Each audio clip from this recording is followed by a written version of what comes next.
നമസ്തേ, ഞാൻ ശിവൻ, പാല brilliant studies സെൻറ്ററിൽ നിന്നും. നീറ്റ് 2024 ഫോക്കസ് ചെയ്ത് നാം നമ്മളുടെ പരീക്ഷാ രീതികളിലേക്കും മോഡൽ എക്സാമുകളുടെ ഷെഡ്യൂളിലൂടെ ഒക്കെ നമ്മൾ കിടക്കുകയാണ്. ഈ സമയത്താണ് എല്ലാ പ്രധാനപ്പെട്ട ഓൺലൈൻ ആപ്ലിക്കേഷനുകളും വരുന്നതും. ഫെബ്രുവരി, മാർച്ച്, ഏപ്രിൽ മാസങ്ങളിലാണ് നമുക്കറിയാം നീറ്റ്, കേരള മെഡിക്കൽ, അതുപോലെ തന്നെ ഐസർ, നൈസർ, CUET അങ്ങനെയുള്ള വിവിധ പ്രവേശന പരീക്ഷകളുടെ ഓൺലൈൻ ആപ്ലിക്കേഷൻ വരുന്നത്. ഇന്ന് നമ്മൾ ചർച്ച ചെയ്യുന്നത് കർണാടകത്തിലെ മെഡിക്കൽ പ്രവേശനവുമായി ബന്ധപ്പെട്ട് ഓൺലൈൻ ആപ്ലിക്കേഷൻ എങ്ങനെ ചെയ്യാം, ആ ഓൺലൈൻ ആപ്ലിക്കേഷൻ ചെയ്യുന്നതിൻ്റെ വിവിധ സ്റ്റെപ്പുകളും അപ്ലോഡ് ചെയ്യേണ്ട സർട്ടിഫിക്കറ്റുകളുമാണ് ഇന്ന് നമ്മൾ ചർച്ച ചെയ്യുന്നത്. കർണാടകത്തിലെ മെഡിക്കൽ പ്രവേശനത്തിന് നമുക്കറിയാം, കർണാടകത്തിൽ ഗവൺമെൻറ് കോളേജുകളുണ്ട്, സ്വകാര്യ കോളേജുകളുണ്ട്, ഡീംഡ് കോളേജുകളുണ്ട്. നമുക്കൊരു 600 മാർക്കിനൊക്കെ മുകളിൽ വന്നു കഴിഞ്ഞാൽ ഓൾ ഇന്ത്യ കോട്ട വഴി ഗവൺമെൻറ് കോളേജുകളിൽ പ്രവേശനം കിട്ടുമെന്നറിയാം. അങ്ങനെ ഓൾ ഇന്ത്യ കോട്ട വഴി കർണാടകത്തിലെ ഒരു ഗവൺമെൻറ് മെഡിക്കൽ കോളേജിൽ പ്രവേശനം ആഗ്രഹിക്കുന്നവർ ഇപ്പോൾ KEAയുടെ വെബ്സൈറ്റ് വഴി അപേക്ഷ കൊടുക്കേണ്ടതായിട്ടില്ല. നീറ്റ് റിസൾട്ട് വന്നതിന് ശേഷം ഓൾ ഇന്ത്യ അലോട്ട്മെൻറ്റ് വഴി അവരുടെ ഗവൺമെൻറ് കോളേജുകളുടെ പ്രിഫറൻസ് ഓർഡർ, ഏത് സ്റ്റേറ്റിലെ ആണെങ്കിലും പ്രിഫറൻസ് ഓർഡർ നൽകിയാൽ മതിയാകും. എന്നാൽ നമുക്ക് കർണാടകത്തിലെ സ്വകാര്യ മേഖലയിലുള്ള മെഡിക്കൽ കോളേജുകളിൽ മാനേജ്മെൻറ്റ് ഫീസുകൾ നമുക്ക് അടച്ചുകൊണ്ട് ഏതാണ്ട് 10 ലക്ഷത്തിനും 11 ലക്ഷത്തിനും അടക്കി വാർഷിക ഫീസ് കൊടുത്തുകൊണ്ടുള്ള 720ഓളം MBBS സീറ്റുകളും BDS സീറ്റുകളും NRI സീറ്റുകളുമുണ്ട്. നമുക്ക് ഏതാണ്ട് നമ്മളുടെ മാർക്ക് 450നും 550നും ഒക്കെ ഇടയ്ക്ക് വരുന്നൊരു സാഹചര്യമാണ്. നമുക്ക് കർണാടകത്തിലാണെങ്കിലും മാനേജ്മെൻറ്റ് രീതിയിൽ ഒരു MBBS പ്രവേശനം വേണമെന്ന് ആഗ്രഹിക്കുന്നവർ മാത്രം ഇപ്പോൾ KEAയുടെ വെബ്സൈറ്റ് വഴി ഓൺലൈൻ ആപ്ലിക്കേഷൻ കംപ്ലീറ്റ് ചെയ്താൽ മതിയാകും. ഇങ്ങനെയുള്ള കുട്ടികൾക്ക് യാതൊരുവിധ പ്രവേശന പരീക്ഷകളും കർണാടകത്തിൻ്റേതായിട്ട് എഴുതേണ്ടതായിട്ടില്ല. അതായത് CET എഴുതേണ്ടതായിട്ടില്ല. നീറ്റ് എക്സാം എഴുതി നീറ്റ് എക്സാമിൻ്റെ റിസൾട്ട് വന്നതിന് ശേഷം അതിൻ്റെ റോൾ നമ്പറും ആപ്ലിക്കേഷൻ നമ്പറും KEAയുടെ വെബ്സൈറ്റിൽ അപ്ലോഡ് ചെയ്ത് കൊടുത്താൽ മാത്രം മതിയാകും. എന്നാൽ BSc നഴ്സിംഗ് പ്രവേശനം ആഗ്രഹിക്കുന്നവർ, കർണാടകത്തിലെ സ്വകാര്യ ആശുപത്രികളിലെ BSc നഴ്സിംഗ് പ്രവേശനം ആഗ്രഹിക്കുന്നവർ ഇപ്പോൾ KEAയുടെ വെബ്സൈറ്റ് വഴി അപ്ലൈ ചെയ്യുകയും ബന്ധപ്പെട്ട സർട്ടിഫിക്കറ്റുകൾ അപ്ലോഡ് ചെയ്യുകയും ഏപ്രിൽ 18, 19 തീയതികളിൽ നടക്കുന്ന പ്രവേശന പരീക്ഷ എഴുതേണ്ടതുമാണ്. കർണാടകത്തിലെ വിവിധ ജില്ലകളിൽ വെച്ചാണ് CET എക്സാം നടക്കുന്നത്. അപ്പോൾ MBBSൻ്റെയും BDSൻ്റെയും പ്രവേശനം ആഗ്രഹിക്കുന്നവർക്ക്, NRI സീറ്റുകൾ പ്രവേശനം ആഗ്രഹിക്കുന്നവർക്കൊക്കെ ഈ ഓൺലൈൻ ആപ്ലിക്കേഷൻ ഒരു കേരളൈറ്റ് ആയിട്ടിരിക്കുന്ന ഒരു കുട്ടിക്ക്, കർണാടകത്തിന് പുറത്തുള്ളൊരു കുട്ടി എങ്ങനെയാണ് അപ്ലൈ ചെയ്യേണ്ടത് എന്നുള്ളതാണ് ഇന്ന് നമ്മൾ പരിശോധിക്കുന്നത്. കർണാടകത്തിലെ ഒരു സ്വകാര്യ മെഡിക്കൽ കോളേജാണ് സെൻറ്റ് ജോൺസ് മെഡിക്കൽ കോളേജ്. കേരളത്തിലെ കാത്തലിസ് വിഭാഗത്തിൽപ്പെട്ടവർക്ക്, കേരളത്തിലെ നിന്നല്ല കർണാടകത്തിന് പുറത്തുള്ള കാത്തലിസ് വിഭാഗത്തിനേതായിട്ട് ഏതാണ്ട് 60ഓളം സീറ്റുകൾ ഉള്ളതിൽ ആ സീറ്റുകൾക്ക് വേണ്ടിയിട്ട് എങ്ങനെയാണ് അപ്ലൈ ചെയ്യേണ്ടത്, എന്തൊക്കെ ഡോക്യുമെൻറ്റ്സ് ആണ് അപ്ലോഡ് ചെയ്യാനുള്ളതെന്നുള്ളതാണ് നമ്മളിപ്പോൾ നോക്കുന്നത്. മുൻ വർഷങ്ങൾ വരെ നീറ്റിൻ്റെ എക്സാം കഴിഞ്ഞതിന് ശേഷമായിരുന്നു നമ്മൾ പ്രൈവറ്റ് കാൻഡിഡേറ്റ് ആയിട്ട് രജിസ്റ്റർ ചെയ്യേണ്ടതും സർട്ടിഫിക്കറ്റുകൾ അപ്ലോഡ് ചെയ്യേണ്ടതും. എന്നാൽ ഈ വർഷം കർണാടകത്തിൻ്റെ അവരുടെ ഗവൺമെൻറ് കോട്ടയ്ക്ക് വേണ്ടിയിട്ട് അപ്ലൈ ചെയ്യുന്നതിനോടൊപ്പം തന്നെയാണ് പ്രൈവറ്റ് കാൻഡിഡേറ്റ് ആയിട്ടുള്ള സെൻറ്റ് ജോർജ് മെഡിക്കൽ കോളേജ് ആഗ്രഹിക്കുന്നവർ, ഫാദർ മുള്ളർ മെഡിക്കൽ കോളേജ് ആഗ്രഹിക്കുന്നവർ, രാമയ്യ, JJ, കെമ്പഗൂഡ, ആകാശ്, വൈദേഹി പോലുള്ള മെഡിക്കൽ കോളേജുകളിലൊക്കെ MBBS പ്രവേശനം ആഗ്രഹിക്കുന്നവർ ഇപ്പോഴാണ് ഓൺലൈനായിട്ട് അപേക്ഷകൾ കൊടുക്കേണ്ടതും സർട്ടിഫിക്കറ്റുകൾ അപ്ലോഡ് ചെയ്യേണ്ടതും. കർണാടകത്തിൽ ഡീംഡ് മെഡിക്കൽ കോളേജുകളുണ്ട്. മണിപ്പാലും JSSഉം എനപ്പോയും പോലുള്ള ഡീംഡ് മെഡിക്കൽ കോളേജുകൾ. അങ്ങനെയുള്ള മെഡിക്കൽ കോളേജുകളിൽ MBBS പ്രവേശനം ആഗ്രഹിക്കുന്നവരും ഇപ്പോൾ ഓൺലൈൻ ആപ്ലിക്കേഷൻ പൂരിപ്പിക്കേണ്ടതായിട്ടില്ല. ഗവൺമെൻറ് മേഖലയിലുള്ളതും ഡീംഡ് മേഖലയിലുള്ളതും MBBSഉം BDSഉം നീറ്റ് എക്സാം റിസൾട്ട് വന്നതിന് ശേഷം ഓൾ ഇന്ത്യ അലോട്ട്മെൻറ്റ് വഴി നമുക്ക് പ്രിഫറൻസ് ഓർഡർ കൊടുക്കാനായിട്ട് സാധിക്കും. കർണാടകത്തിലെ സെൻറ്റ് ജോൺസ്, അതുപോലെ തന്നെ ഫാദർ മുള്ളർ പോലെയുള്ള സ്വകാര്യ മെഡിക്കൽ കോളേജുകളുടെ പ്രവേശനം ആഗ്രഹിക്കുന്നവരാണ് KEAയുടെ വെബ്സൈറ്റ് വഴി ഇപ്പോൾ ആപ്ലിക്കേഷൻ കൊടുക്കേണ്ടത്. എങ്ങനെയാണ് KEAയുടെ സൈറ്റിൽ ഓൺലൈനായിട്ട് അപ്ലൈ ചെയ്യുന്നതെന്നുള്ളതാണ് ഇനി നമ്മൾ നോക്കുന്നത്. വെബ്സൈറ്റ് നിങ്ങൾക്ക് പരിചിതമാണ്. KEA.KR.NIC.in എന്ന വെബ്സൈറ്റാണ് നിങ്ങൾ എടുക്കുന്നതെങ്കിൽ KEA.KR.NIC.in, KEA Karnataka entrance authority KAR.NIC.in എന്ന വെബ്സൈറ്റ് എടുത്തു കഴിഞ്ഞാൽ cetonline.karnataka.gov.in എന്ന സൈറ്റിലോട്ടാണ് ഇത് റീഡയറക്റ്റ് ചെയ്യുന്നത്. cetonline.karnataka.gov.in. ഇതിനകത്ത് അഡ്മിഷൻസിനകത്ത് UG CET 2024 എന്ന ലിങ്ക് വഴിയാണ് നമുക്ക് ഓൺലൈൻ അപേക്ഷ സമർപ്പിക്കേണ്ടത്. ഡീറ്റെയിൽ ആയിട്ടുള്ള ഇൻസ്ട്രക്ഷൻസ് ഉണ്ട്. അവിടെ എലിജിബിലിറ്റി ഉള്ള സ്റ്റേറ്റ് കോട്ട എലിജിബിലിറ്റി ഉള്ളത് ആരൊക്കെയാണ്, നമ്മളെപ്പോലുള്ള പ്രൈവറ്റ് കാൻഡിഡേറ്റ്സ് എന്തൊക്കെ ഡോക്യുമെൻറ്റ്സ് ആണ് അപ്ലോഡ് ചെയ്യേണ്ടതെന്നുള്ളത് ഓരോരുത്തരും വായിച്ച് മനസ്സിലാക്കുക. ഓൺലൈൻ ആപ്ലിക്കേഷൻ കം വേരിഫിക്കേഷൻ എന്ന ലിങ്ക് വഴിയാണ് നമുക്ക് ഓൺലൈൻ ആപ്ലിക്കേഷൻ എൻട്രി ചെയ്യേണ്ടത്. എല്ലാ വെബ്സൈറ്റിലും ചെയ്യുന്നത് പോലെ തന്നെ ആദ്യം നമ്മളുടെ രജിസ്ട്രേഷൻ പ്രോസസ്സാണ്. നമുക്കൊരു യൂസർ ഐഡിയും പാസ്വേഡും ക്രിയേറ്റ് ചെയ്യുക എന്നുള്ളതാണ് നമ്മൾ ചെയ്യേണ്ടത്. ഇതിന് നമ്മളുടെ പേര്, ഡേറ്റ് ഓഫ് ബർത്ത്, അതുപോലെ തന്നെ ഒരു മൊബൈൽ നമ്പർ, ഒരു ഇമെയിൽ ID എന്നിവ മാത്രം മതിയാകും. നമുക്കൊരു രജിസ്ട്രേഷൻ പ്രോസസ്സാണ് ആദ്യത്തെ സ്റ്റെപ്പ്. ക്ലാസ് 10 മാർക്കിനനുസരിച്ചുള്ള പേര്, ഡേറ്റ് ഓഫ് ബർത്ത് എന്നിവ ഫില്ല് ചെയ്യുക. അപ്ലോഡ് ചെയ്യാനായിട്ട് നമുക്ക് വേണ്ടത് ഫോട്ടോഗ്രാഫ്. എല്ലാവരും അപ്ലോഡ് ചെയ്യേണ്ടത് ഫോട്ടോഗ്രാഫ് 50 കിലോബൈറ്റ്സിൽ താഴെയുള്ള JPEG ഫോർമാറ്റ്, സിഗ്നേച്ചർ 50 കിലോബൈറ്റ്സിൽ താഴെയുള്ള JPEG format, left thumb impression 50 കിലോബൈറ്റ്സിൽ താഴെയുള്ള JPEG ഫോർമാറ്റ്. ഈ 3 കാര്യങ്ങളുമാണ് എല്ലാവരും അപ്ലോഡ് ചെയ്യേണ്ടത്. അതുകൂടാതെ 1 മുതൽ 12 വരെ ഏത് സ്കൂളിൽ പഠിച്ചു എന്നുള്ളത് ആ സ്കൂളിൻ്റെ ഹെഡ് മാസ്റ്റർ, സ്കൂളിൻ്റെ പ്രിൻസിപ്പൾ ആ ലെറ്റർ പാഡിൽ ഒപ്പിടുന്ന സ്റ്റഡി സർട്ടിഫിക്കറ്റ്. കർണാടകത്തിന് പുറത്തുള്ള കുട്ടികൾ DD ഓഫീസിലൊന്നും പോയി സൈൻ ചെയ്യിക്കേണ്ടതായിട്ടില്ല. ഏത് സ്കൂളുകളിലാണോ പഠിച്ചത് ആ സ്കൂളുകളിൽ നിന്നും ഇന്ന കാലയളവിൽ ഇന്ന വിദ്യാർത്ഥി പഠിച്ചു എന്നുള്ള സ്റ്റഡി സർട്ടിഫിക്കറ്റ്, അതിൻ്റെ ഫോർമാറ്റ് ഈ വീഡിയോയുടെ അവസാനം തരാം. ആ സ്റ്റഡി സർട്ടിഫിക്കറ്റും നമ്മൾ അപ്ലോഡ് ചെയ്യേണ്ടതായിട്ടുണ്ട്. അതിനുശേഷം നമുക്ക് ക്രിസ്ത്യൻ വിഭാഗം, ഏത് ക്രിസ്ത്യൻ വിഭാഗമാണെങ്കിലും തഹസീൽദാരിൽ നിന്നുള്ള മൈനോറിറ്റി സർട്ടിഫിക്കറ്റുകൾ അപ്ലോഡ് ചെയ്യുന്നത് നല്ലതാണ്. അവിടെ മൈനോറിറ്റി ആയിട്ട് നമ്മളെ പരിഗണിക്കും സ്വകാര്യ മെഡിക്കൽ കോളേജുകളിൽ, ഫാദർ മുള്ളറിലും സെൻറ്റ് ജോൺസിലും. ഇനി കാത്തലിക്സ് വിഭാഗമാണെന്നുണ്ടെങ്കിൽ ഈ തഹസീൽദാരിൽ നിന്നുള്ള മൈനോറിറ്റി സർട്ടിഫിക്കറ്റ് കൂടാതെ, ഇനി അത് സമർപ്പിച്ചില്ലെങ്കിലും കുഴപ്പമില്ല, അതുണ്ടെങ്കിൽ ഏറ്റവും നല്ലത് തഹസീൽദാരിൽ നിന്നുള്ള മൈനോറിറ്റി സർട്ടിഫിക്കറ്റും അതോടൊപ്പം തന്നെ ബിഷപ്പിൻ്റെ സർട്ടിഫിക്കറ്റും പള്ളിയിൽ നിന്നുള്ള വികാറിൻ്റെ സർട്ടിഫിക്കറ്റും ബാപ്റ്റിസം സർട്ടിഫിക്കറ്റും കൂടെ അഡീഷണൽ ആയിട്ട് നമ്മൾ ഫെബ്രുവരി 10-ാം തീയതിക്കുള്ളിൽ അപ്ലോഡ് ചെയ്ത് കൊടുക്കേണ്ടതാണ്. Proceed to registration for new user, അതാണ് ആദ്യം നമ്മൾ ചെയ്യേണ്ടത്. കർണാടകത്തിൻ്റെ സ്റ്റേറ്റ് സിലബസിൽ SSLC നമ്മൾ പഠിച്ചതാണോ? ഇത് കർണാടകത്തിൻ്റെ സ്റ്റേറ്റ് ബോർഡ് എലിജിബിലിറ്റി ഉള്ളവർക്കും അപ്ലൈ ചെയ്യേണ്ട ലിങ്കാണ്. നമുക്ക് കർണാടകത്തിൽ എലിജിബിലിറ്റി ഇല്ലാത്തത് കൊണ്ട് ഇനി കർണാടകത്തിൽ പഠിച്ചവർ ആ രീതിയിൽ ചെയ്യണം. ഇത് കേരളൈറ്റ്സ് ആണ്. കേരളത്തിൽ ജനിച്ച് കേരളത്തിൽ +1 +2 വരെ പഠിച്ചു എന്നും അല്ലെങ്കിൽ വിദേശ രാജ്യങ്ങളിൽ ഗൾഫ് കൺട്രീസിലൊക്കെ പഠിച്ചു എന്നുള്ള രീതിയിൽ ഓൺലൈൻ ആപ്ലിക്കേഷൻ ചെയ്യുന്നതാണ്. കർണാടകത്തിൻ്റെ സ്റ്റേറ്റ് കോട്ടയ്ക്കുള്ളവർക്ക് നമ്മൾ ഈ പറയുന്ന രീതിയിലല്ല ചെയ്യേണ്ടത്. അവർക്ക് സ്റ്റേറ്റ് കോട്ടയ്ക്ക് വേണ്ടിയിട്ട് തന്നെ ചെയ്യണം. നമ്മൾ പ്രൈവറ്റ് കാൻഡിഡേറ്റ്സ് ആണ്.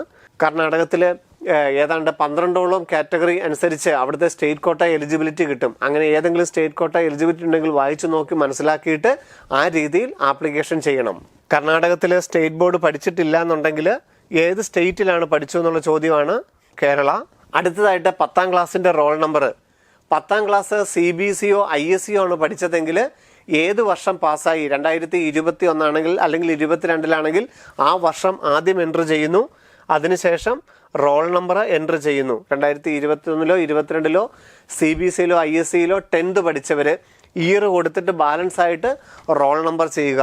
അല്ലാന്നുണ്ടെങ്കിൽ സ്റ്റേറ്റ് സിലബസാണ് പഠിച്ചതെങ്കിൽ സ്റ്റേറ്റ് സിലബസിൻ്റെ റോൾ നമ്പർ 10ാം ക്ലാസ്സിൻ്റെ റോൾ നമ്പർ എൻട്രി ചെയ്യുക. വെരിഫൈയെ ക്ലിക്ക് ചെയ്യുന്നു. വെരിഫൈയെ ക്ലിക്ക് ചെയ്ത് കഴിഞ്ഞ് കഴിഞ്ഞാൽ ഇതിൻ്റെ ബാക്കി ഡീറ്റെയിൽസ് താഴോട്ട് വരും. വെരിഫൈ ആദ്യം 3 ലിങ്കേ ഉണ്ടായിരുന്നുള്ളൂ. 10th റോൾ നമ്പർ കൊടുത്തിട്ട് വെരിഫൈയെ ക്ലിക്ക് ചെയ്തു. താഴോട്ട് കാൻഡിഡേറ്റിൻ്റെ പേര് വന്നു. 10ാം ക്ലാസ്സിൻ്റെ മാർക്ക് ലിസ്റ്റിലെ പോലെ പേര് കൊടുക്കുക. ഡേറ്റ് ഓഫ് ബർത്ത് ക്ലാസ് 10ൻ്റെ മാർക്ക് ലിസ്റ്റ് അനുസരിച്ചുള്ളത്. അതിനുശേഷം മെയിൽ ഓർ ഫീമെയിൽ. അതിനുശേഷം 10ാം ക്ലാസ് പാസ്സായ വർഷം, അച്ഛൻ്റെ പേര്, അതിനുശേഷം അമ്മയുടെ പേര് ആസ് പെർ ക്ലാസ് 10ൻ്റെ മാർക്ക് ലിസ്റ്റ്. അതിനുശേഷം SATS നമ്പർ ചോദിച്ചിട്ടുണ്ട്. അത് കർണാടകത്തിൽ എലിജിബിലിറ്റി ഉള്ള കുട്ടികളുടെ 10ാം ക്ലാസ്സിൽ മാർക്ക് ലിസ്റ്റിൽ കിടക്കുന്ന നമ്പറാണ്, നമ്മൾക്ക് വേണ്ടതില്ല. അതിനുശേഷം 12ാം ക്ലാസ് നമ്മുടെ ക്വാളിഫിക്കേഷൻ 12ാം ക്ലാസ് എന്നുള്ളത് കൊടുക്കുന്നു. നാഷണാലിറ്റി ഇന്ത്യൻ എന്ന് കൊടുക്കുന്നു. നമ്മളുടെ ഇമെയിൽ ID, ലൈവായിട്ടുള്ളൊരു ഇമെയിൽ ID എൻട്രി ചെയ്യുന്നു. അതിനുശേഷം നമുക്ക് ഈ ക്യാപ്ച എൻട്രി ചെയ്യേണ്ടതായിട്ടുണ്ട്. ലൈവായിട്ടുള്ളൊരു മൊബൈൽ നമ്പർ വരുന്നു. നമുക്ക് മൊബൈലിനകത്തോട്ട് OTP വരുന്നില്ല. പക്ഷേ ഈ ആപ്ലിക്കേഷൻ നമ്പർ, ഇപ്പോൾ ക്രിയേറ്റ് ചെയ്യുന്ന ആപ്ലിക്കേഷൻ നമ്പർ SMS ആയിട്ട് നമ്മുടെ മൊബൈലിൽ വരുന്നുണ്ട് നമുക്ക് പിന്നീടുള്ള ഉപയോഗത്തിനായിട്ട്. അതുകൊണ്ട് ആക്റ്റീവായിട്ടുള്ള ഒരു മൊബൈൽ നമ്പർ എൻട്രി ചെയ്യുക. അതിനുശേഷം നമുക്ക് പിന്നീട് ഉപയോഗത്തിന് വേണ്ടിയിട്ട്, പിന്നീട് ലോഗിൻ ചെയ്യുന്നതിന് വേണ്ടിയിട്ടും നീറ്റിൻ്റെ റിസൾട്ട് വന്നതിന് ശേഷം ആപ്ലിക്കേഷൻ നമ്പറും റോൾ നമ്പറും എൻട്രി ചെയ്യുന്നതിനും ഓപ്ഷൻ കൊടുക്കുന്നതിനും എല്ലാം നമുക്ക് ഒരു പാസ്വേഡിൻ്റെ ആവശ്യമുണ്ട്. ആൽഫ ന്യൂമറിക് ആയിട്ടുള്ള ക്യാപിറ്റൽ ലെറ്ററും സ്മോൾ ലെറ്ററും നമ്പറും സിമ്പിളുമുള്ള ഒരു ആൽഫ ന്യൂമറിക് പാസ്വേഡ് നാം തന്നെ ക്രിയേറ്റ് ചെയ്യുക. നമ്മളിപ്പോൾ എൻ്റർ ചെയ്ത പാസ്വേഡ് തന്നെ ഒരിക്കൽ കൂടി എൻ്റർ ചെയ്യുന്നു കൺഫേമിന് വേണ്ടിയിട്ട്. ഇത്രയും എൻ്റർ ചെയ്ത് കഴിഞ്ഞാൽ നമുക്ക് ഈ എൻ്റർ ചെയ്ത ഡീറ്റെയിൽസ് എല്ലാം ഇതിന് പ്രിവ്യൂ ഇല്ല, നേരിട്ട് രജിസ്റ്റർ ആവുകയാണ് ചെയ്യുന്നത്. അതുകൊണ്ട് നമ്മൾ ഈ എൻ്റർ ചെയ്തിരിക്കുന്ന എല്ലാം കറക്റ്റ് ആണോ എന്ന് നോക്കിയിട്ട് രജിസ്ട്രേഷൻ എന്ന ലിങ്കിൽ ക്ലിക്ക് ചെയ്ത് കഴിഞ്ഞാൽ നമുക്ക് യൂസർ ID അല്ലെന്നുണ്ടെങ്കിൽ ഒരു ആപ്ലിക്കേഷൻ നമ്പർ അല്ലെങ്കിൽ ഒരു രജിസ്ട്രേഷൻ നമ്പർ ക്രിയേറ്റ് ആവുകയും അത് SMS ആയിട്ട് മൊബൈലിൽ വരികയും ചെയ്യും. രജിസ്ട്രേഷൻ പ്രോസസ്സ് പൂർത്തിയായിരിക്കുന്നു. നമുക്കൊരു ആപ്ലിക്കേഷൻ നമ്പർ നമ്മുടെ മൊബൈലിൽ SMS ആയിട്ട് വന്നിട്ടുണ്ട്. നാം തന്നെ ക്രിയേറ്റ് ചെയ്ത പാസ്വേഡുമുണ്ട്. ആ ആപ്ലിക്കേഷൻ നമ്പറും അല്ലെ രജിസ്ട്രേഷൻ നമ്പറും പാസ്വേഡ് മേടിച്ച് നമ്മൾ ലോഗിൻ ചെയ്യുമ്പോൾ ഈ വിൻഡോയിലോട്ടാണ് വരുന്നത്. ഇതിനകത്താണ് നമ്മുടെ ജനറൽ ഡീറ്റെയിൽസും എഡ്യൂക്കേഷൻ ഡീറ്റെയിൽസും എൻ്റർ ചെയ്യേണ്ടത്. ആദ്യം നമുക്ക് ജനറൽ ആയിട്ടുള്ള ഡീറ്റെയിൽസ്, നമ്മളുടെ അച്ഛൻ്റെ പേര്, അമ്മയുടെ പേര്, നമ്മളുടെ ഇമെയിൽ അഡ്രസ്സ്, മൊബൈൽ നമ്പർ എല്ലാം എൻ്റർ ചെയ്തതിനാണ്. അതിനുശേഷമുള്ള നമ്മളുടെ വീടിൻ്റെ അഡ്രസ്സ്, അതുപോലെ തന്നെ +2ൻ്റെ ഡീറ്റെയിൽസ്, റിലീജിയൻ എന്നുള്ളിടത്ത് ക്രിസ്ത്യൻ ആണെന്നുണ്ടെങ്കിൽ ക്രിസ്ത്യൻ കൊടുക്കുക. ബാക്കി ഏതിന് നമുക്കറിയാം മൈനോറിറ്റി സ്റ്റാറ്റസുകളില്ല. ക്രിസ്ത്യൻ ആണെന്നുണ്ടെങ്കിൽ അതുപോലെ തന്നെ നമുക്ക് റോമൻ കാത്തലിക്സിൻ്റെ അവിടെ റോമൻ കാത്തലിക്സ് എന്ന് എൻ്റർ ചെയ്യുന്നു. മദേഴ്സ് ടങ്ക് ഈ പറയുന്നതിൽ ഏതിലും ഇല്ലാത്തത് കൊണ്ട് അതേഴ്സ് എന്ന് കൊടുക്കുന്നു. അപ്പോൾ നമ്മൾ ആദ്യത്തെ ജനറൽ ഡീറ്റെയിൽസിനകത്ത് നമ്മളുടെ അഡ്രസ്സാണ് പ്രധാനപ്പെട്ടതായിട്ട് കൊടുക്കുന്നത്. അതിനുശേഷം റിലീജിയസ് റിസർവേഷൻ ഉണ്ടെങ്കിൽ, ഇപ്പോൾ ഹിന്ദു ആണെന്നുണ്ടെങ്കിൽ നമുക്ക് ജനറലായിട്ട് തന്നെ അപ്ലൈ ചെയ്താൽ മതിയാകും. ക്രിസ്ത്യൻ ആണ്, കാത്തലിക്സ് വിഭാഗമാണെങ്കിൽ നമ്മൾ റോമൻ കാത്തലിക്സ് എന്ന് കൊടുക്കുന്നു. അല്ല ക്രിസ്ത്യൻ തന്നെയാണ് എന്നാൽ കാത്തലിക്സ് വിഭാഗം അല്ലെങ്കിൽ അതർ ക്രിസ്ത്യൻ എന്ന് കൊടുത്തിട്ട് തഹസീൽദാരുടെ മൈനോറിറ്റി സർട്ടിഫിക്കറ്റാണ് നമ്മൾ അപ്ലോഡ് ചെയ്യുന്നത്. റോമൻ കാത്തലിക്സ് ആണെന്നുണ്ടെങ്കിൽ സെൻറ്റ് ജോൺസിൽ പ്രവേശനം ആഗ്രഹിക്കുന്നുവെങ്കിൽ നമ്മൾ ബാക്കിയുള്ള 3 സർട്ടിഫിക്കറ്റുകൾ കൂടി അപ്ലോഡ് ചെയ്യേണ്ടതാണ്. സേവ് ചെയ്ത് കഴിയുമ്പോഴത്തേക്കും അടുത്ത സ്റ്റെപ്പിലേക്ക് പോകും. ആദ്യത്തെ ജനറൽ ഇൻസ്ട്രക്ഷൻ കഴിഞ്ഞതിന് ശേഷം നമ്മൾ രണ്ടാമത്തെ സ്റ്റെപ്പിലേക്ക് എത്തിയിരിക്കുന്നു. ഈ രണ്ടാമത്തെ സ്റ്റെപ്പിലാണ് കർണാടകത്തിന് പുറത്തുള്ള കുട്ടികൾ, അതായത് നമ്മളെപ്പോലുള്ള കുട്ടികൾ അപ്ലൈ ചെയ്യുമ്പം നമുക്ക് ഏത് ക്ലോസ് ആണെന്ന് അറിയാതെ നമുക്ക് സ്റ്റക്കായി പോകുന്നത്. അത് പ്രോബ്ലമുള്ളതല്ല. നമുക്കിവിടെ പല ക്രൈറ്റീരിയകളുണ്ട് കർണാടകത്തിൽ എലിജിബിലിറ്റി കിട്ടാൻ. ആ ക്രൈറ്റീരിയകളെല്ലാം ഒരു 1 by 1 ആയിട്ട് ചോദിക്കും.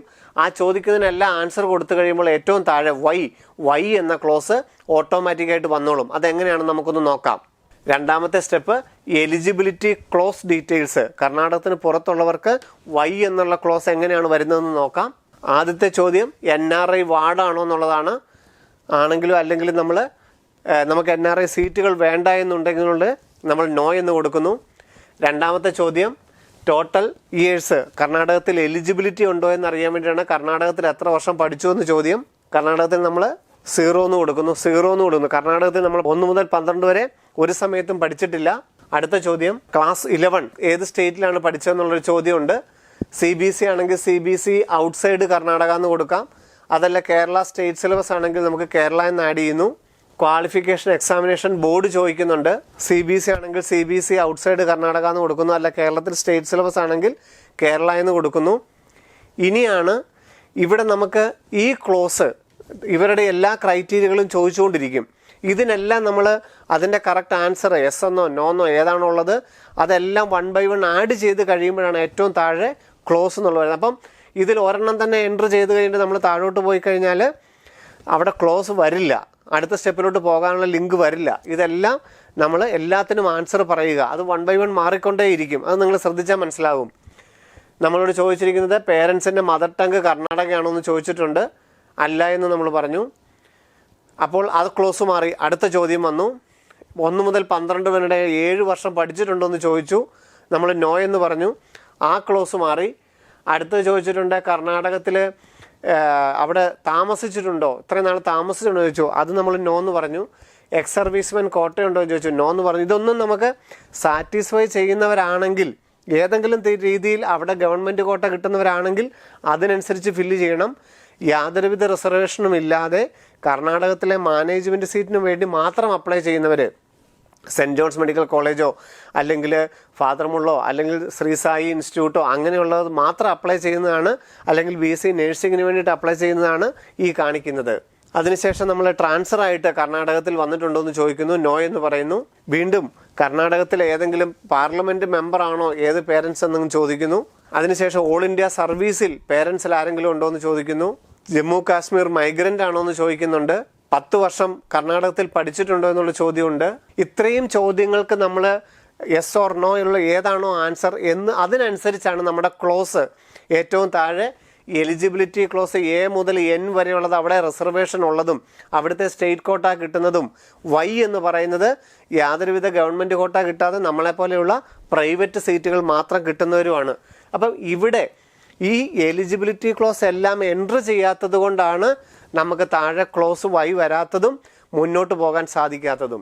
അത്രയും നമ്മൾ ചെയ്ത് കഴിഞ്ഞാൽ +2ൻ്റെ റോൾ നമ്പർ കൊടുക്കാം, ഏത് വർഷമാണ് പഠിച്ചത്, 2024 അല്ല 23 കൊടുക്കാം, കർണാടകത്തിൽ പഠിച്ചിട്ടുണ്ടോ, ഏത് ടൈപ്പിലുള്ള കോളേജുകളാണ്, കഴിഞ്ഞ വർഷം CETയോ നെറ്റോ എഴുതിയിട്ടുണ്ടോ, നോയാണ്. ഇവിടെ വൈ, ക്ലോസ് വൈ എന്നുള്ളത് ഓട്ടോമാറ്റിക്കായിട്ട് വന്നു. ഈ ക്ലോസ് വൈ എന്നുള്ളത് ഓട്ടോമാറ്റിക്കായിട്ട് വരുന്നില്ല എന്നുണ്ടെങ്കിൽ നിങ്ങൾ മുകളിൽ കൊടുത്ത ആ 3ാമത്തെ സ്റ്റെപ്പിൽ കൊടുത്ത ക്ലോസ് എല്ലാം ചെയ്തില്ല എന്നാണ് അർത്ഥം. അത് വീണ്ടും വീണ്ടും നിങ്ങൾ എല്ലാ ക്ലോസിനും എസ് എന്നോ അല്ല നോ എന്നോ കൊടുത്ത്, കാരണം നമ്മൾ നോയാണ് എല്ലാം കൊടുക്കേണ്ടത്. എസ് ഉണ്ടെങ്കിൽ നമുക്ക് സ്റ്റേറ്റ് കോട്ട കിട്ടുമായിരുന്നല്ലോ. നോ എന്നെല്ലാം കൊടുത്ത് കഴിയുമ്പോൾ ഇവിടെ ഓട്ടോമാറ്റിക്കായിട്ട് വൈ എന്ന് വരും, ഇവിടെ സേവ് എന്ന് വരും, ഇവിടെ നെക്സ്റ്റ് പേജ് എന്ന് വരും. അപ്പം നമ്മൾ അടുത്ത പേജിലോട്ട് പോകും, റിസർവേഷൻ പേജിലോട്ട് നമ്മൾ പോകും. ഇപ്പം നമ്മൾ ഔട്ട്സൈഡ് കർണാടക കാൻഡിഡേറ്റ് ആയിട്ട് നമ്മൾ രജിസ്റ്റർ ആയി, ക്ലോസ് വൈ വെച്ചായി. അപ്പം നമുക്ക് എലിജിബിലിറ്റി ഉള്ളത് മാത്രമേ ഇവിടെ ഫില്ല് ചെയ്യാനായിട്ട് സാധിക്കുകയുള്ളൂ. അവിടുത്തെ ബാക്കിയുള്ള റിസർവേഷനുകളെല്ലാം നമുക്കിവിടെ ആക്റ്റീവായിട്ട് കിടക്കില്ല.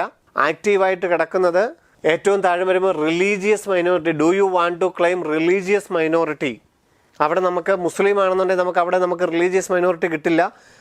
റിലീജിയസ് മൈനോറിറ്റി ആണെങ്കിൽ പോലും അവിടെ നമുക്ക് പ്രൈവറ്റ് കോളേജുകളിൽ, ഇപ്പോൾ മുസ്ലിം സമുദായമാണെങ്കിൽ അവിടുത്തെ പ്രൈവറ്റ് കോളേജിൽ മുസ്ലിം കമ്മ്യൂണിറ്റിക്ക് കോളേജ് ഇല്ലാത്തതുകൊണ്ട് നമുക്ക് അവിടെ റിലീജിയസ് മൈനോറിറ്റിയുടെ പ്രയോജനം ഉണ്ടാവില്ല. ഡീംഡ് കോളേജിൽ മാത്രമല്ലേ ഉള്ളൂ, അതിന് ഇവിടെ കൊടുക്കേണ്ട കാര്യമില്ല. അതുകൊണ്ട് റിലീജിയസ് മൈനോറിറ്റി മുസ്ലിം സമുദായം കൊടുക്കണമെന്നില്ല. ഹിന്ദു സമുദായത്തിനും റിലീജിയസ് മൈനോറിറ്റി ഇല്ല. ക്രിസ്ത്യൻ വിഭാഗത്തിനാണ് പ്രൈവറ്റ് കാൻഡിഡേറ്റ് ആയിട്ട് നമ്മൾ കൊടുക്കുമ്പോൾ റിലീജിയസ് മൈനോറിറ്റി ഉള്ളത്. അപ്പം കാത്തലിക്സ് വിഭാഗമാണെങ്കിലും ഏത് ക്രിസ്ത്യൻ വിഭാഗമാണെങ്കിലും തഹസീൽദാരിൽ നിന്നുള്ള മൈനോറിറ്റി സർട്ടിഫിക്കറ്റ് വെച്ച് കഴിഞ്ഞാൽ നമുക്കിവിടെ എസ് എന്ന് പറയാം. ഇവിടെ ചോദിച്ചിരിക്കുന്ന RD നമ്പറാണ്. RD നമ്പർ എന്ന് പറഞ്ഞു കഴിഞ്ഞാൽ ആ സർട്ടിഫിക്കറ്റിൻ്റെ നമ്പർ എന്നാണ്. അത് അവിടുത്തെ നമ്മുടെ സിസ്റ്റമാണ്, കർണാടകത്തിലെ സിസ്റ്റമാണ്. അപ്പോൾ RD നമ്പർ എന്ന് പറഞ്ഞാൽ നമ്മുടെ തഹസീൽദാരിൽ നിന്ന് കിട്ടുന്ന മൈനോറിറ്റി സർട്ടിഫിക്കറ്റിൻ്റെ ആപ്ലിക്കേഷൻ നമ്പർ എന്ന് മാത്രം നിങ്ങൾ ഉദ്ദേശിച്ചാൽ മതിയാകും. അതിന് നിങ്ങൾ അവിടെ ഏതെങ്കിലും ഒരു നമ്പർ, ഇപ്പോൾ സർട്ടിഫിക്കറ്റ് വെരിഫിക്കേഷൻ ഇല്ലല്ലോ, അതുകൊണ്ട് ഏതെങ്കിലും ഒരു സർട്ടിഫിക്കറ്റിൻ്റെ ആപ്ലിക്കേഷൻ നമ്പർ എൻട്രി ചെയ്താൽ മതിയാകും.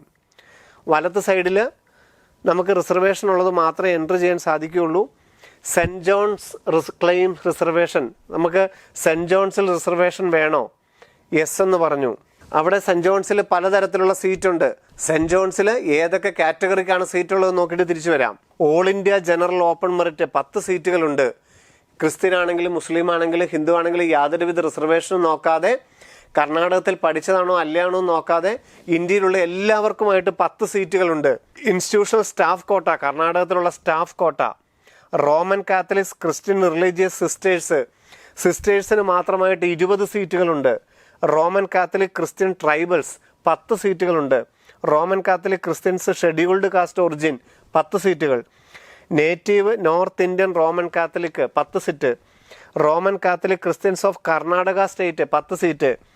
Roman Catholic Christians all India open merit, ഈ ഒരു സീറ്റാണ് നമ്മുടെ കേരളത്തിലുള്ള, അതായത് കർണാടകത്തിന് പുറത്തുള്ള റോമൻ കാത്തലിക്സ് വിഭാഗത്തിൽ പെട്ടവർക്ക് മാത്രമായിട്ട് 60 സീറ്റുകളാണ് 8 ലക്ഷം രൂപ വാർഷിക ഫീസ് കൊടുത്തുകൊണ്ട് നമുക്കവിടെ കിട്ടുന്നത്. അപ്പം ഈ സീറ്റിന് വേണ്ടിയിട്ടാണ് നമ്മൾ കൊടുക്കുന്നത്. ഇതിൽ ഏതാണെങ്കിലും അതിനനുസരിച്ച് നിങ്ങൾക്ക് കൊടുക്കാം. കൂടുതലുള്ളത് ഇതാണെന്ന് മാത്രമേ ഉള്ളൂ. പിന്നെ കർണാടക സ്റ്റേറ്റ് ഓപ്പൺ, അവിടെ ഫീസ് കുറഞ്ഞ, കർണാടകത്തിൽ എലിജിബിലിറ്റി ഉള്ളവർക്കുള്ള സീറ്റുകളുണ്ട് 10 അങ്ങനെയാണ് 150 സീറ്റുകൾ കർണാടകത്തിലുള്ളത്. അപ്പോൾ ഇവിടെ നമ്മൾ select saint John's category claim ഏതാണ് കൊടുക്കേണ്ടത്? Roman Catholics all India open merit ആണ് ഭൂരിഭാഗം പേരും കൊടുക്കേണ്ടത്. ഇനി സിസ്റ്റേഴ്സ് ആണെന്നുണ്ടെങ്കിൽ അതിനനുസരിച്ച് കൊടുക്കണം, മാറിപ്പോകരുത്.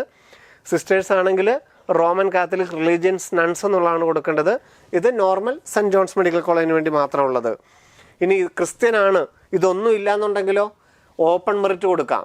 ക്രിസ്ത്യനാണ് പക്ഷേ റോമൻ കാത്തലിക്സ് വിഭാഗം അല്ലാന്നുണ്ടെങ്കിൽ all India general open merit എല്ലാ ക്രിസ്ത്യൻസിനും കൊടുക്കാം, ഏത് ക്രിസ്ത്യൻ ആണെങ്കിലും. കാത്തലിക്സ് വിഭാഗമാണെങ്കിൽ Roman Catholics all India open merit. പിന്നെ NCCയിലോ ഡിഫൻസിലോ എന്തെങ്കിലും ഒരു ചോദ്യമുണ്ട്, നോ എന്ന് കൊടുക്കുന്നു, സേവ് കൊടുക്കുന്നു, നെക്സ്റ്റ് പേജിലോട്ട് പോകുന്നു. അടുത്തത് സ്റ്റഡി ഡീറ്റെയിൽസ്. 1 മുതൽ 12 വരെ ഏത് സ്കൂളിൽ ഏത് വർഷം പഠിച്ചു എന്നുള്ള നമ്മുടെ 1 മുതൽ 12 വരെ സെപ്പറേറ്റ് കൊടുക്കേണ്ടതാണ് സ്റ്റഡി ഡീറ്റെയിൽസ്. ഇതനുസരിച്ചാണല്ലോ അവിടുത്തെ സ്റ്റേറ്റ് കോട്ട എലിജിബിലിറ്റി വരുന്നത്. അതുകൊണ്ടാണ് ഇത്ര ഡീറ്റെയിൽ ആയിട്ട് ചോദിച്ചിരിക്കുന്നത്. നമ്മളെ സംബന്ധിച്ചോളം 1 മുതൽ 12 വരെയുള്ള ക്ലാസ് ഏത് വർഷം സ്കൂളിൻ്റെ അഡ്രസ്സ് കൊടുക്കാൻ മാത്രമേ ഉള്ളൂ. സ്റ്റഡി സർട്ടിഫിക്കറ്റ് സ്കൂളിൻ്റെ ലെറ്റർ പാഡിൽ മേടിച്ച് സ്കൂളിൻ്റെ പ്രിൻസിപ്പളിനെ കൊണ്ട് അറ്റസ്റ്റ് ചെയ്തിട്ട് സീൽ ചെയ്യിച്ചിട്ട് വേണം അപ്ലോഡ് ചെയ്യുവാൻ. ആദ്യം നമുക്ക് 1 മുതൽ 12 വരെ, നമുക്ക് ഏറ്റവും എളുപ്പമുള്ള മാർഗ്ഗം ഏതായിരിക്കും? ആദ്യം 12 കൊടുക്കുന്നതായിരിക്കും എളുപ്പം. ആദ്യം 12 കൊടുക്കുന്നു. 1 മുതൽ 12 വരെ പഠിച്ച ഓരോ ക്ലാസ്സുകളുടെയും പാസ്സായ വർഷം, ക്ലാസ്, സ്കൂളിൻ്റെ അഡ്രസ്സാണ് കൊടുക്കേണ്ടത്. 1ാം ക്ലാസ്സിൽ നമ്മൾ ഏത് വർഷമാണെന്ന് കണ്ടുപിടിക്കുന്നതിനേക്കാളും എളുപ്പം ആദ്യം കൊടുക്കുന്നത് ഏതായിരിക്കും? 12 ആദ്യം കൊടുക്കുന്നതായിരിക്കും നല്ലത്. ആദ്യം 12ാം ക്ലാസ്സിലേ കൊടുക്കും. നമ്മൾ ഏറ്റവും റീസെൻ്റ് ആയിട്ടുള്ളതല്ലേ, അത് ഓർത്തിരിക്കാൻ എളുപ്പമാണ്. 2024ലോ 2023ലോ നമ്മൾ പാസ്സായെന്ന് പറയുന്നു. ബോർഡ് CBSE ആണെങ്കിൽ അങ്ങനെ പറയുന്നു. കേരള സിലബസ് ആണെങ്കിൽ കേരള എന്ന് കൊടുക്കുന്നു. ഏത് ജില്ലയാണ് ഔട്ട്സൈഡ് കർണാടക എന്ന് കൊടുക്കുന്നു. സ്കൂളിൻ്റെ അഡ്രസ്സ് എൻ്റർ ചെയ്യുന്നു. അപ്പോൾ ആദ്യം നമുക്ക് എന്ത് ചെയ്യാം? അതിൻ്റെ ക്രമത്തിൽ തന്നെ വന്നോളും. 12ാം ക്ലാസ് പാസ്സായ വർഷം, കേരള, ഔട്ട്സൈഡ് കർണാടക, സ്കൂളിൻ്റെ അഡ്രസ്സ് കൊടുത്തിട്ട് ആഡ് സ്റ്റഡി ഡീറ്റെയിൽസ് കൊടുക്കുന്നു. അങ്ങനെ 1 മുതൽ 12 വരെയും നമ്മൾ എൻ്റർ ചെയ്ത് കഴിയുമ്പോൾ നമുക്ക് മുഴുവൻ ഡീറ്റെയിൽസ് നമുക്ക് കാണാനായിട്ട് സാധിക്കും. 1ാം ക്ലാസ്, 2ാം ക്ലാസ്, 3ാം ക്ലാസ്, 4ാം ക്ലാസ്, അത് നമ്മളിങ്ങനെ ആഡ് സ്റ്റഡി ഡീറ്റെയിൽസ് കൊടുത്തോണ്ട് നമ്മൾ 12ാം ക്ലാസ് വരെ കൊടുക്കുന്നു. അതിനുശേഷം നെക്സ്റ്റ് നമുക്ക് NRI സീറ്റ് വേണമെന്നുണ്ടെങ്കിൽ, NRI വാർഡാണെന്നുള്ളതിന് എസ് എന്ന് പറഞ്ഞിട്ടുണ്ടെങ്കിൽ നമുക്ക് ഈ ഡീറ്റെയിൽസ് ഫില്ല് ചെയ്യാം.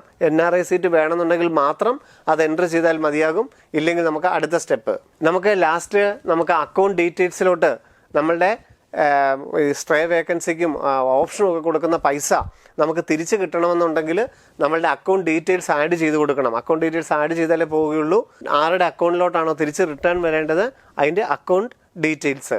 അതിനുശേഷം നമ്മൾ അപ്ലോഡ് ചെയ്യേണ്ട ഡോക്യുമെൻറ്റ്സും പേയ്മെൻറ്റ് സെക്ഷനും. നമുക്കറിയാം 2500 രൂപയാണല്ലോ ഓൺലൈൻ ആപ്ലിക്കേഷൻ ഫീസായിട്ട് അടയ്ക്കേണ്ടത്. അപ്പം ആ പേയ്മെൻറ്റ് അടയ്ക്കുകയും സർട്ടിഫിക്കറ്റുകൾ അപ്ലോഡ് ചെയ്യുകയും ചെയ്യേണ്ട ലാസ്റ്റ് സ്റ്റെപ്പ്.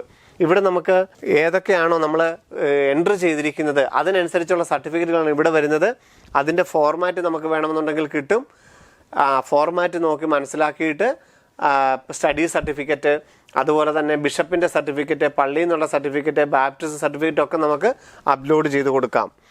പ്രധാനമായിട്ട് എല്ലാവരും ചെയ്യേണ്ടത് passport size photo, thumb, signature, അതുപോലെ തന്നെ +1ൻ്റെയും +2ൻ്റെയും സ്റ്റഡി സർട്ടിഫിക്കറ്റ്, +1 +2 എവിടെ പഠിച്ചു എന്നുള്ളതിൻ്റെ ആ സ്കൂളിൽ നിന്നുള്ള ലെറ്റർ പാഡിലുള്ള സ്റ്റഡി സർട്ടിഫിക്കറ്റ്. സ്റ്റഡി സർട്ടിഫിക്കറ്റിൻ്റെ ഫോർമാറ്റ്, അതായത് 11ാം ക്ലാസ്സും 12ാം ക്ലാസ്സും ഏത് സ്കൂളിൽ പഠിച്ചോ ആ സ്കൂളിൻ്റെ ലെറ്റർ പാഡിൽ നമുക്ക് ഈ ഫോർമാറ്റ്, ഇത് പ്രിൻ്റ് ഔട്ട് എടുത്തുകൊണ്ട് പോയി ഇതിനകത്തല്ല മേടിക്കേണ്ടത്, ഈ ഫോർമാറ്റ് ടൈപ്പ് ചെയ്ത് മേടിക്കുകയാണ് ചെയ്യേണ്ടത്. സ്റ്റഡി സർട്ടിഫിക്കറ്റിൻ്റെ ഫോർമാറ്റ് തന്നിട്ടുണ്ട്. ഇത് കർണാടകത്തിൽ എലിജിബിലിറ്റി ഉള്ളവരാണ് ബ്ലോക്ക് എഡ്യൂക്കേഷണൽ ഓഫീസറെ കൊണ്ട് ഒപ്പിടിക്കേണ്ടത്. നമ്മൾ ചെയ്യേണ്ടത് +2ൻ്റെ പ്രിൻസിപ്പൾ ഒപ്പിട്ടാൽ മതിയായിരിക്കും. ഈ ഫോർമാറ്റിൽ നമുക്ക് വൈറ്റ് പേപ്പറിൽ തയ്യാറാക്കാം. അങ്ങനെ ഓരോ സർട്ടിഫിക്കറ്റിൻ്റെയും ഫോർമാറ്റ്, ഇതിപ്പോൾ NCCക്കൊക്കെ ഉള്ളത്, അവിടെ റിസർവേഷൻ ഉള്ളവർക്കുള്ളതാണ്. ഇത് കാസർഗോഡ് മഞ്ചേശ്വരം താലൂക്കിൽ Kannada language test എഴുതാനുള്ളവർക്കുള്ള domicile certificate ആണത്. നമ്മൾ മുമ്പേ കണ്ട സ്റ്റഡി സർട്ടിഫിക്കറ്റിൻ്റെ മറ്റൊരു ഫോർമാറ്റാണ് സെൻറ്റ് ജോൺസ് മെഡിക്കൽ കോളേജ്. ഇപ്പോൾ നമ്മൾ ആദ്യം കണ്ടത് KEയുടെ ഇൻഫർമേഷൻ ബുള്ളറ്റിൻ എന്നുള്ള സർട്ടിഫിക്കറ്റ് ഫോർമാറ്റാണ്. ഇതാണ് സെൻറ്റ് ജോൺസ് മെഡിക്കൽ കോളേജിൻ്റെ സൈറ്റിലുള്ള ഇൻഫർമേഷൻ ബുള്ളറ്റിലെ സർട്ടിഫിക്കറ്റിൻ്റെ ഫോർമാറ്റ്, സ്റ്റഡി സർട്ടിഫിക്കറ്റ് തയ്യാറാക്കേണ്ടത്. അതുപോലെ തന്നെ category 3 eligibility certificate four religious sisters ആണെന്നുണ്ടെങ്കിൽ അവർ ഏത് ഫോർമാറ്റിലാണ്, ഈ ഫോർമാറ്റിലായിരിക്കണം സർട്ടിഫിക്കറ്റ് അപ്ലോഡ് ചെയ്യേണ്ടത്. ഇത് ബിഷപ്പിൻ്റെ സർട്ടിഫിക്കറ്റ് ഈ ഫോർമാറ്റിൽ വേണം ടൈപ്പ് ചെയ്തുകൊണ്ട്, ഇതല്ല പ്രിൻ്റ് ഔട്ട് എടുത്തുകൊണ്ട് പോകേണ്ടത്, ഈ ഫോർമാറ്റിൽ ടൈപ്പ് ചെയ്തുകൊണ്ട് പോയിട്ടാണ് ചെയ്യേണ്ടത്. ആപ്ലിക്കേഷൻ നമ്പറിൻ്റെ സ്ഥാനത്ത് നമുക്ക് ഒരു രജിസ്ട്രേഷൻ സമയത്ത് നമുക്കൊരു നമ്പർ കിട്ടിയില്ലേ, ആ നമ്പറാണ് ആപ്ലിക്കേഷൻ നമ്പറായിട്ട് എൻ്റർ ചെയ്യേണ്ടത്. ഇതാണ് ബിഷപ്പിൻ്റെ സർട്ടിഫിക്കറ്റിൻ്റെ ഫോർമാറ്റ്. റോമൻ കാത്തലിക്സ് വിഭാഗം 60 സീറ്റുകൾ നമുക്ക് കിട്ടണമെന്നുണ്ടെങ്കിൽ format of bishop certificate of Roman Catholic Christians all India open merit, ഇതിനകത്താണ് ഈ ഫോർമാറ്റാണ് വേണ്ടത്. ഇതൊരു വൈറ്റ് പേപ്പറിലോട്ട് ടൈപ്പ് ചെയ്തുകൊണ്ട് പോയിട്ട് ബിഷപ്പിൻ്റെ കയ്യിൽ നിന്ന് സർട്ടിഫിക്കറ്റ് മേടിക്കണം. ആപ്ലിക്കേഷൻ നമ്പർ എന്ന് കാണിച്ചിരിക്കുന്ന ഇപ്പം നമുക്ക് ജനറേറ്റ് ചെയ്തിരിക്കുന്ന രജിസ്ട്രേഷൻ നമ്പറാണ് എൻ്റർ ചെയ്യേണ്ടത്. കഴിഞ്ഞ വർഷം 2023 സെൻറ്റ് ജോൺസിൽ 7,88,000 രൂപയായിരുന്നു വാർഷിക ഫീസ്. ഈ വർഷം അത് ഏതാണ്ട് 8,15 ലക്ഷത്തോളം അടുത്തായിരിക്കും വാർഷിക ഫീസ് ഉണ്ടാവുന്നത്. ഇത്രയും സർട്ടിഫിക്കറ്റുകൾ എൻ്റർ ചെയ്തതിന് ശേഷം നമുക്ക് MBBS മെഡിക്കൽ അല്ലെങ്കിൽ BSc നേഴ്സിംഗ് ഇതിൽ ഏതാണോ നമുക്ക് വേണ്ടത് അതിനനുസരിച്ച് നമുക്ക് കോഴ്സിൻ്റെ ഡീറ്റെയിൽസ് കൊടുക്കാം. അതിനനുസരിച്ച് നമുക്ക് ആപ്ലിക്കേഷൻ്റെ പേയ്മെൻറ്റ് 2500 രൂപയാണെങ്കിൽ അത്രയും ഓൺലൈനായിട്ട് പേയ്മെൻറ്റ് ചെയ്ത് കഴിഞ്ഞാൽ KEയുടെ കർണാടകത്തിൻ്റെ മെഡിക്കലിൻ്റെ ഓൺലൈൻ ആപ്ലിക്കേഷൻ കംപ്ലീറ്റ് ആവും. അപ്പം നമുക്ക് രണ്ടാമത്തെ സ്റ്റെപ്പിനകത്ത് ക്ലോസ് Y നമുക്കത് ഡിസ്പ്ലേയിൽ വരുന്നില്ല എന്നുള്ളതായിരുന്നു. അതിന് നമ്മൾ എന്താണ് ചെയ്യേണ്ടതെന്നുള്ളത് ആ ക്ലോസ് മാക്സിമം എൻ്റർ ചെയ്ത് തീരുന്നേരം വരെ ശ്രദ്ധിക്കുക എന്നുള്ളത് മാത്രമേ ഉള്ളൂ. ബാക്കി വളരെ സിമ്പിളായിട്ടുള്ളൊരു ആപ്ലിക്കേഷനാണ്. സർട്ടിഫിക്കറ്റുകളെല്ലാം തന്നെ നമ്മൾ ഫെബ്രുവരി 10-ാം തീയതിക്കുള്ളിൽ അപ്ലോഡ് ചെയ്ത് കൊടുക്കേണ്ടതാണ്. MBBSും BDSും ആണെന്നുണ്ടെങ്കിൽ ഈ ആപ്ലിക്കേഷൻ്റെ കൺഫർമേഷൻ പേജ് പേയ്മെൻറ്റ് അടച്ചതിന് ശേഷമുള്ള ആപ്ലിക്കേഷൻ ഫോം കിട്ടിക്കഴിഞ്ഞാൽ പിന്നീട് നീറ്റ് റിസൾട്ട് വന്നതിന് ശേഷം നീറ്റിൻ്റെ റോൾ നമ്പറും ആപ്ലിക്കേഷൻ നമ്പരും വെബ്സൈറ്റിൽ എൻ്റർ ചെയ്ത് കൊടുത്തു കഴിഞ്ഞാൽ കർണാടകത്തിലെ 720ഓളം വരുന്ന മാനേജ്മെൻറ്റ് MBBS സീറ്റുകൾക്ക് നമ്മളെ പരിഗണിക്കുന്നതുമായിരിക്കും. നീറ്റ് 2024 വേണ്ടിയിട്ട് തയ്യാറെടുക്കുന്ന കുട്ടികൾക്ക് ഒരു മാനേജ്മെൻറ്റ് സീറ്റിലാണെന്നുണ്ടെങ്കിലും നമുക്ക് ഈ 2024-25 അധ്യയന വർഷത്തിൽ പ്രവേശനം നേടണമെന്ന് ആഗ്രഹിക്കുന്നവരും BSc നേഴ്സിംഗ് മേഖലയിൽ പ്രവേശനം നേടണമെന്ന് ആഗ്രഹിക്കുന്നവരുമാണ് ഇപ്പോൾ കർണാടക എൻട്രൻസ് അതോറിറ്റിയുടെ വെബ്സൈറ്റിൽ ഫെബ്രുവരി 10-ാം തീയതിക്കുള്ളിൽ ഓൺലൈൻ അപേക്ഷ സമർപ്പിക്കേണ്ടത്. ഡീറ്റെയിൽ ആയിട്ടുള്ള ഇതിൻ്റെ വീഡിയോ ഏതൊക്കെയാണ് നമ്മുടെ റിസർവേഷൻ എന്നുള്ള കാര്യങ്ങളെക്കുറിച്ചൊക്കെയുള്ള വീഡിയോ ബുള്ളൻ യൂട്യൂബ് ചാനലിൽ അപ്ലോഡ് ചെയ്തിട്ടുണ്ട്. അപ്പം ഇനി നമുക്ക് നീറ്റിൻ്റെ ഓൺലൈൻ ആപ്ലിക്കേഷൻ അതുപോലെ കേരളയുടെ ഒക്കെ ആപ്ലിക്കേഷൻ വരുമ്പോൾ ഓരോ സ്റ്റെപ്പുകളും എങ്ങനെയാണ് ചെയ്യേണ്ടതെന്നുള്ളതിൻ്റെ ഡീറ്റെയിൽസുമായിട്ട് വീണ്ടും കാണാം. നന്ദി, നമസ്കാരം. എൻട്രൻസ് സംബന്ധമായ വാർത്തകളും അപ്ഡേഷനുകളും ഏറ്റവും വേഗം ആധികാരികമായി അറിയാൻ ബ്രില്യൻറ്റ് സ്റ്റഡി സെന്റർ പാല യൂട്യൂബ് ചാനൽ സബ്സ്ക്രൈബ് ചെയ്യുക. ബെൽ ഐക്കൺ അമർത്തുക. ഈ വീഡിയോ മറ്റ് സുഹൃത്തുക്കളിലേക്കും ഷെയർ ചെയ്ത് നൽകുക.